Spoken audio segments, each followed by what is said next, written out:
Kita baru sadar ketika kita melihat ke belakang dan melihat ternyata banyak kegagalan dan banyak persamaan, dan saya pikir itu adalah sebuah siklus.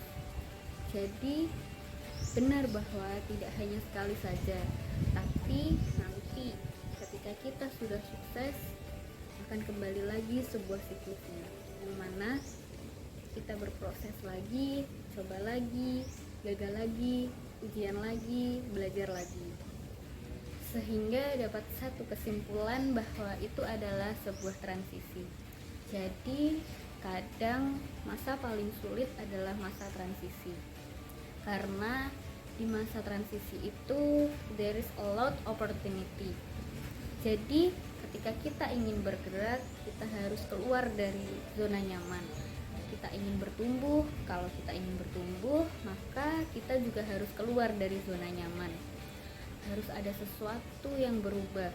Di masa transisi itu ada begitu banyak peluang, tapi di saat yang sama di masa transisi itu juga banyak kerentanan, karena kita sedang mencoba sesuatu yang baru.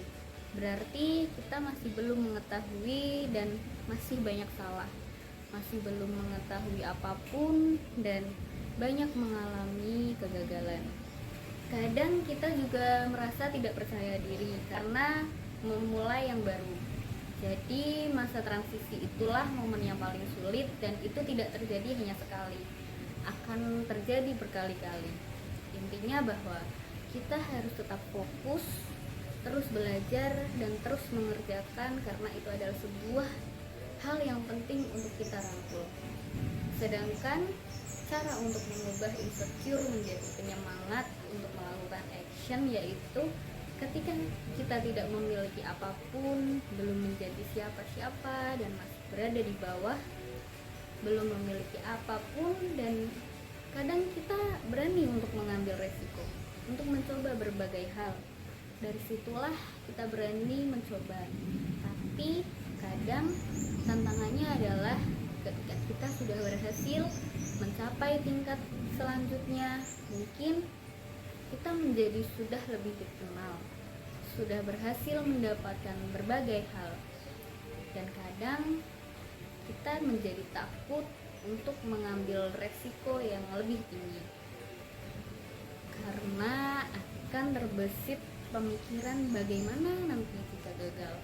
Dan kadang ego itulah yang akhirnya justru menghalangi potensi, seperti yang dikatakan Miss Mary Riana, jangan sampai ego dan gengsimu menutup pintu rezekimu.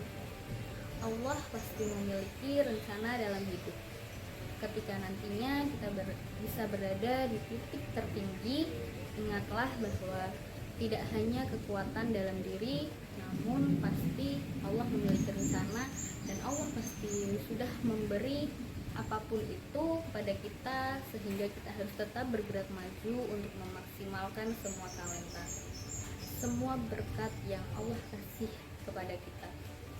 Jadi kita tidak perlu takut untuk bisa mengambil resiko, karena dalam hidup jika tidak mengambil resiko, maka nantinya kita mempertaruhkan segalanya. Sama seperti kapal, kalau ingin aman maka diamlah di pelabuhan. Namun tujuan kapal dibuat bukan untuk diam di pelabuhan, namun untuk bisa berlayar dan mengarungi lautan. Meskipun tak mudah, banyak rintangan, ombak, badai, tapi kita harus yakin kalau kita mampu melewati itu semua. Seperti yang dikatakan Meridiana, bahwa tidak ada jalan lain untuk menuju sukses selain melewati yang namanya proses. Sukses itu tidak tentang tujuan akhir, namun lebih tentang bagaimana sebuah proses dari kesuksesan itu sendiri.